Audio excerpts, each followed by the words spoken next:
第4课也课文有讲呢，小林和小李聊小李的工作。小林呢，小李က小李ရဲ့နော်အလုပ်အကြောင်းကိုပြောကြတယ်听说ငါကြားတာက你又换နော်你又换နေထပ်ပြီးတော့လဲလိုက်တယ်工作了你又换工作了你အလုပ်ထပ်ပြောင်းလိုက်တယ်ဆို今年ဒီနှစ်မှာ已经换了လဲခဲ့တာဆိုရင်3次工作了吧3ခုလောက်တောင်ရှိပြီထင်တယ်နော်ငါကြားတာနေအလုပ်ထပ်ပြောင်းလိုက်ပြီဆိုဒီနှစ်ထဲမှာနေအလုပ်ပြောင်းလိုက်တာဆိုရင်3ခုလောက်တောင်ရှိပြီနော်别提了ပြောနေပါနဲ့တော့ဒီမှာ提ဆိုတာကအဲ့ကိစ္စကိုပြန်ပြီးတော့ပြောတာမျိုးပြောနော်别提了ပြောနေပါနဲ့တော့我以为ငါထင်တာက新工作အလုပ်က比以前的好比ထက်နော်以前ဆိုတာအရင်ကထက်အရင်ကအလုပ်ထက်ပိုကောင်းမယ်လို့ထင်ခဲ့တာနော်别提了ပြောနေပါနဲ့တော့我以为ငါထင်တာက新工作比以前的好အလုပ်အစ်ကအရင်အလုပ်ထက်ကောင်းမယ်လို့ထင်ခဲ့တာ没想到မထင်ထားဘူး还没有以前好呢အရင်ကလောက်တော့မကောင်းဘူးเนาะသူထင်တာကအလုပ်အစ်ကအရင်ကအလုပ်ထက်ကောင်းမယ်လို့ထင်တာဒါပေမဲ့ तू မထင်ထားဘူးအရင်အလုပ်လောက်တော့မှမကောင်းဘူး上次เนาะပထမအချိန်တုန်းကเนาะဟိုဒီတစ်ခါတုန်းက那份工作เนาะ那份工作ဟိုအလုပ်份ဆိုတာကဒီ份ဆိုတာကအလုပ်ရဲ့မျိုးပြစကားလုံးဟိုအလုပ်ကเนาะ你只做了2个月你只做了大连လုပ်တယ်2个月2လတာလေးလုပ်တယ်就離開了ထွက်လိုက်တယ်2လလေးပဲလုပ်ပြီးတော့မှနေထွက်လိုက်တယ်其實တကယ်တော့完全適應လုံးဝအသားကျဖို့အတွက်เนาะအဲ့အလုပ်နဲ့ကိုယ်နဲ့တဟဇာတာဖြစ်သွားဖို့အတွက်一个新的工作အလုပ်တစ်ခုနဲ့เนาะလုံးဝ適應ဖြစ်သွားဖို့အတွက်ဆိုရင်需要လိုအပ်တယ်1年時間တစ်နှစ်เนาะအချိန်တစ်နှစ်လိုအပ်တယ်所以大家မို့လို့經常換工作เนาะအမြဲတမ်းအလုပ်ကိုမကြာခဏဆိုလို့အလုပ်တွေပြောင်းနေတာက不一定好မကောင်းဘူးเนาะအလုပ်တစ်ခုကကိုယ်နဲ့တားကြဖို့ဆိုရင်အချိန်တစ်နှစ်လောက်လိုအပ်တယ်ဒါကြောင့်မလို့ခဏအလုပ်တွေပြောင်းနေတာကမကောင်းဘူး我也明白ငါလည်းနားလည်ပါတယ်但是ဒါပေမဲ့那份工作的收入เนาะအဲ့ဒီအလုပ်ရဲ့เนาะ收入ဝင်ငွေက太少了အရင်နေတာပဲတဘောတော့လစာနေလို့ပေါ့သူ့တော့ဝင်ငွေနေတဲ့တက်ကြောင့်မလို့အဲ့ဒီအလုပ်ကိုသူမလုပ်ချင်ဘူးเนาะ你踩到新公司เนาะ你ကုမ္ပဏီအတိတ်ကိုရောက်တာ不要太着急賺錢เนาะပတ်စံရဖို့ပဲမလောပါနဲ့เนาะ你ဒီကုမ္ပဏီရောက်တာ踩到ဆိုတာတိတ်မကြသေးခင်ပြောချင်တာเนาะ你ရောက်တာတိတ်တော့မှမကြသေးဘူးเนาะပတ်စံအများကြီးရဖို့အတွက်မလောပါနဲ့多學習才是最重要的များများသင်ယူလေ့လာဖို့ကပိုအရေးကြီးတယ်เนาะပိုအများကြီးလောက်တက်လာလို့ရှိရင်လားစာဆိုတိုးလာမှာပဲပေါ့အဲ့တဘောပြောเนาะ好ကောင်းပါပြီ我一定会努力เนาะငါစူးစမ်းပါမယ်เนาะ一定တေချာပေါ့会努力စူးစမ်းမယ်把現在這份工作做好เนาะအခုလုပ်နေတဲ့အလုပ်ကိုတေချာလေးစူးစမ်းပြီးတော့လုပ်ပါမယ်也讲小林和小李聊小李的工作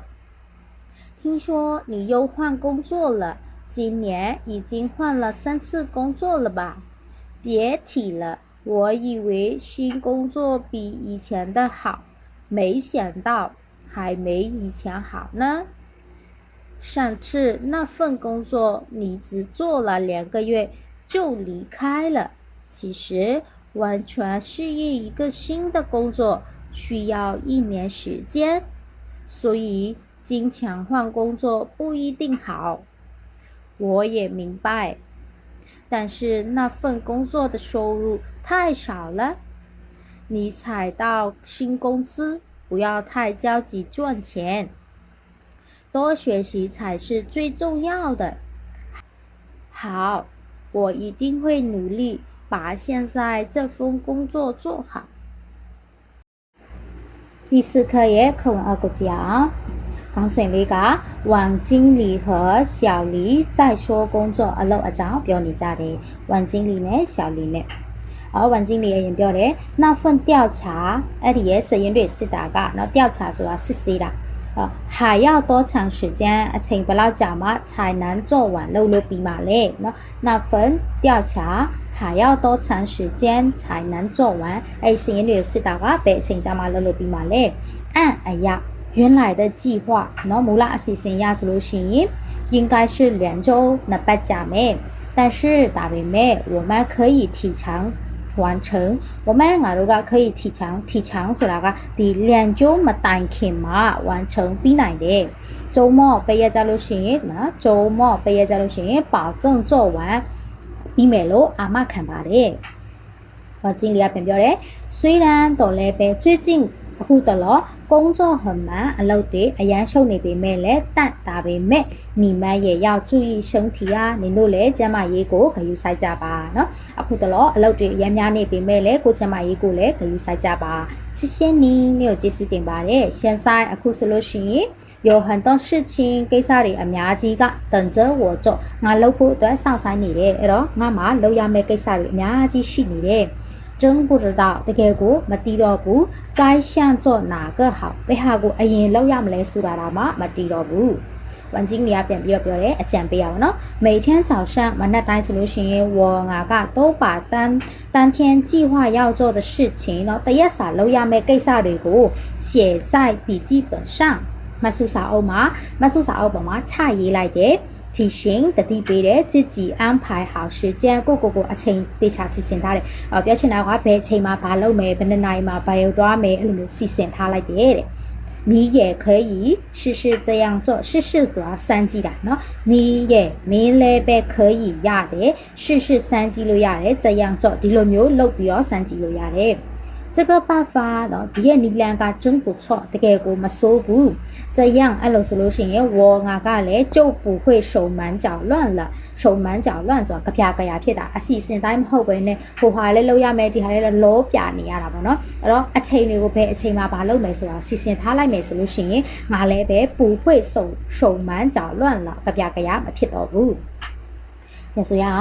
晚经理和小黎在说工作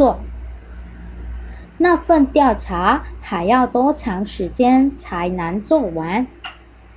按原来的计划应该是2周，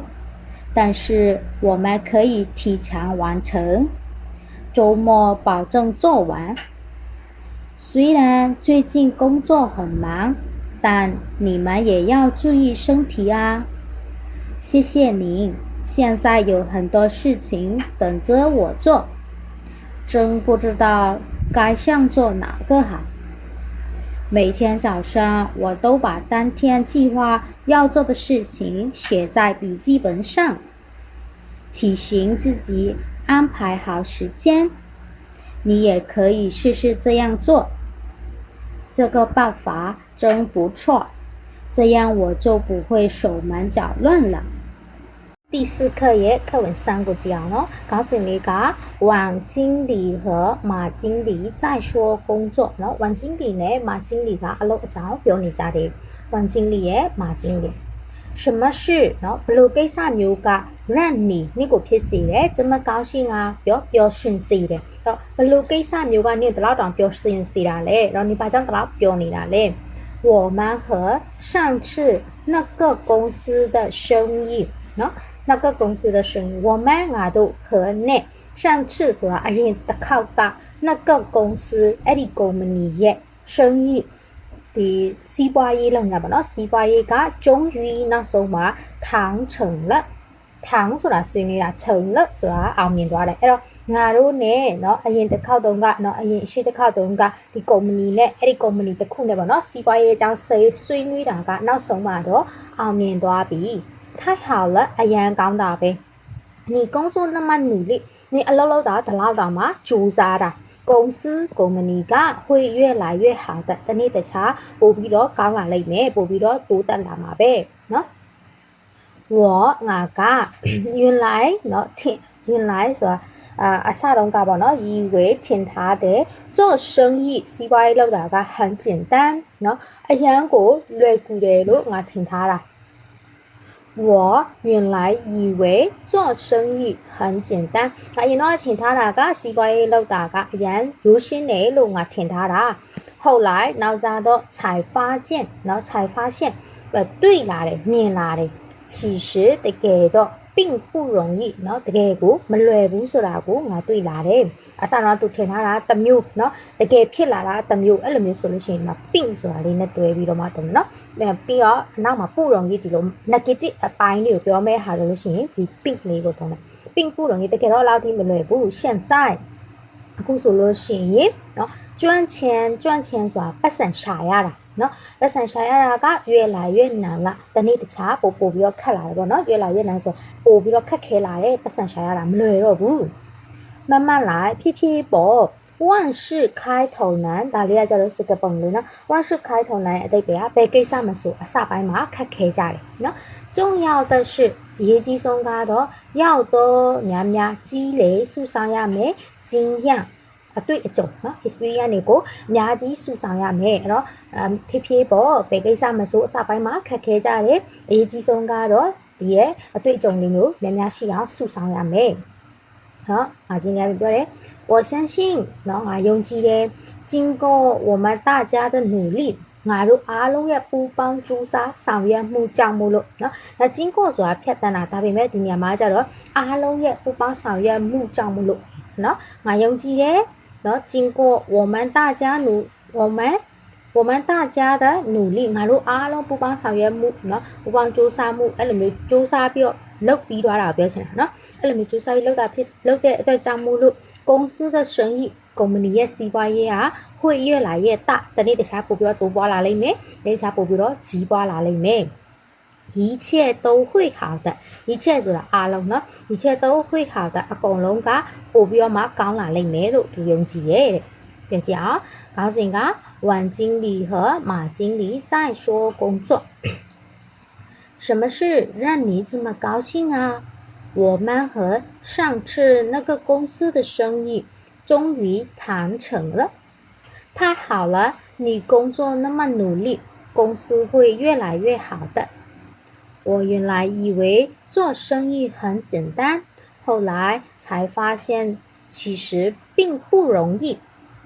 现在赚钱越来越难了慢慢来万事开头难重要的是要多积累经验我相信经过我们大家的努力公司的生意会越来越大一切都会好的第四课也课文四个讲我们今年的工作我都第二页都已經ဆိုတာပြီးသွားတာပြောချင်တာเนาะ按照計劃စီစဉ်ထားတဲ့အတိုင်း完成了လုပ်လို့ပြီးသွားပြီเนาะ已經ဆိုတာကတော့ထက်ပြီးသွားပြီဒီဟာကိုလုပ်ခဲ့ပြီးသွားပြီဆိုတာပြောချင်လို့已經ကိုတုံးတာเนาะ我们今年的工作都已經按照計劃完成了ငါတို့ဒီနှစ်ရက်เนาะလုပ်တွေကုန်လုံးစီစဉ်ထားတဲ့အစီအစဉ်တွေအတိုင်းအောင်မြင်စွာပြီးသွားပြီเนาะ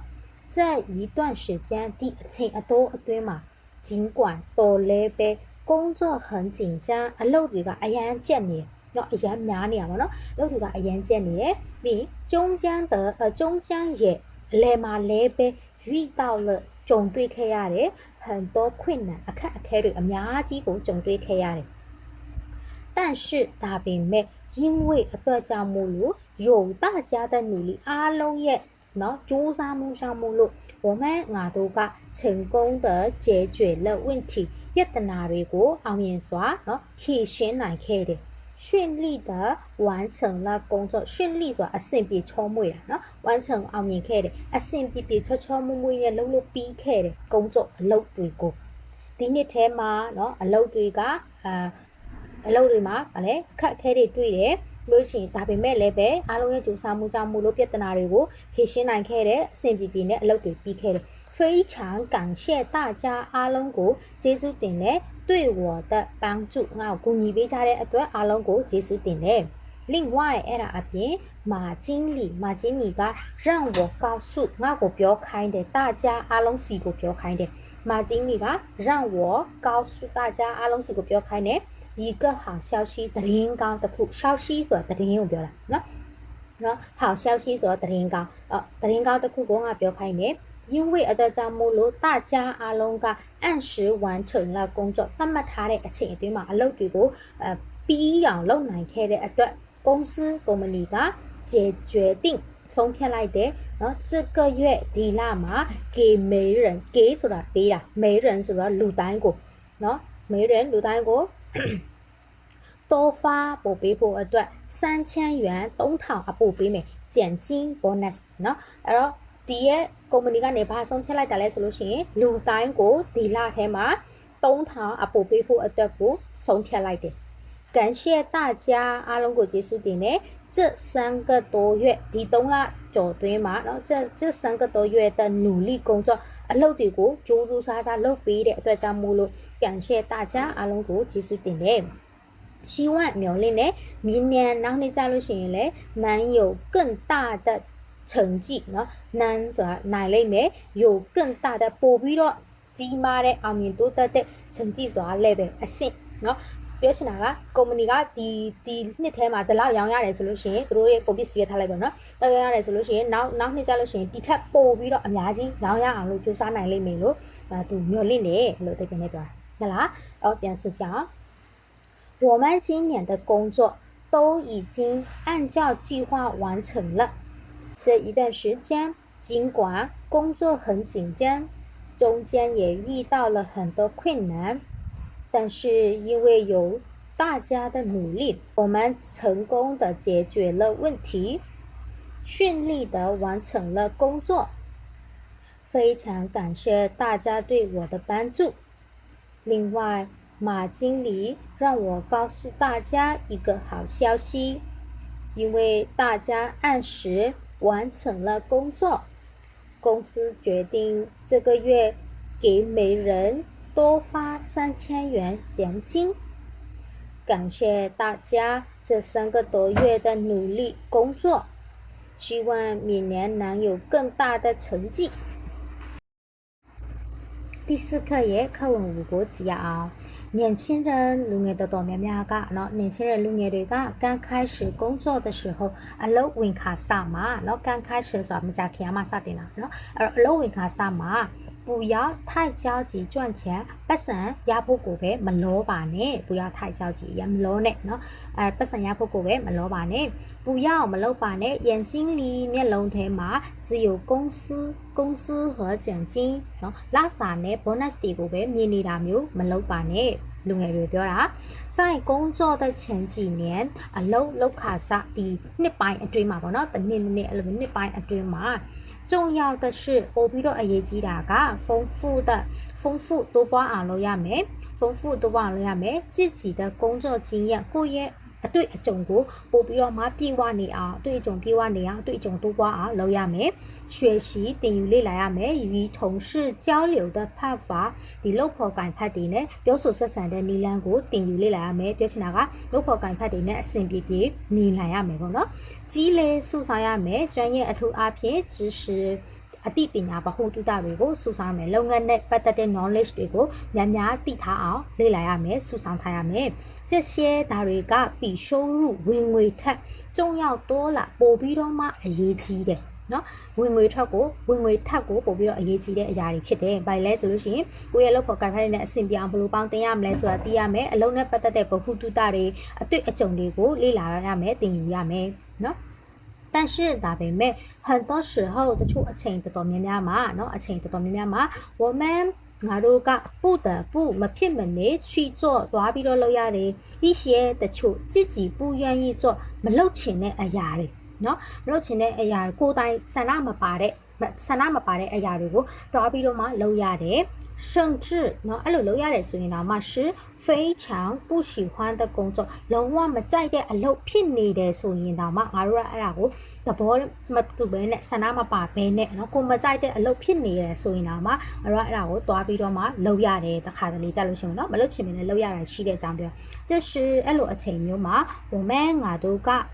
最需要ပို့ပြီးတော့လိုအပ်တယ်最需要的เนาะပို့ပြီးတော့လိုအပ်တာက就是对工作的责任心เนาะအလုပ်ပေါ်မှာတာဝန်ယူတတ်တဲ့စိတ်ရှိဖို့လိုအပ်တယ်เนาะ责任心ဆိုတာကတာဝန်ယူစိတ်对工作အလုပ်ပေါ်မှာเนาะအလုပ်ပေါ်မှာတာဝန်ယူစိတ်ရှိဖို့လိုအပ်တယ်一个人လူတစ်ယောက်က确实เนาะတောင်မှ能力再高လုပ်နိုင်စွမ်းကလည်းမြင့်တယ်เนาะအများကြီးလုပ်နိုင်တယ်经验再丰富အတွေ့အကြုံကလည်းပြေဝနေပြီးသားတိုးပွားနေပြီးသားသူ့မှာအတွေ့အကြုံနဲ့အများကြီးရှိပြီးသားလုပ်နိုင်စွမ်းကလည်းရှိတယ်如果အဲ့လိုရှိနေမှာเนาะ如果တကယ်လို့对工作အလုပ်ပေါ်မှာ没有责任心တာဝန်ယူစိတ်မရှိဘူးဆိုလို့ရှိရင်也很难把工作做好အဲ့အလုပ်ကိုပြီးအောင်လုပ်ဖို့အတွက်ကတော်တော်လေးကိုခက်ပါတယ် လူတစ်ယောက်က